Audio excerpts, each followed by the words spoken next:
Tomato আর আলু দিয়ে রুই মাছ রান্নার রেসিপি।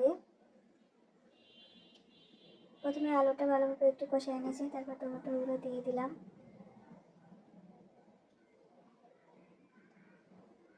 টমেটোটা পরে দিতে হবে, না হলে কিন্তু টক টক লাগবে, তরকারিটা টক হয়ে যাবে। ভালোভাবে কষিয়ে আমি পানি দিয়ে দিলাম। এখন কুমড়ো বড়ি আগে থেকে ভেজে রেখেছিলাম, কুমড়ো বড়িটা দিয়ে দিলাম। মাছগুলো ভেজে রেখেছিলাম, মাছটাও দিয়ে দিলাম। এখন কিছু সময় আমি জাল করে নেব।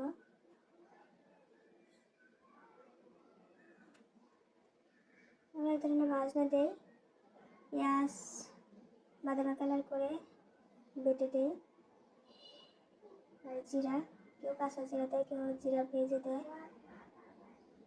ওটা দিয়ে দিলাম। দেখুন কিছু সময় রান্না করে নেব।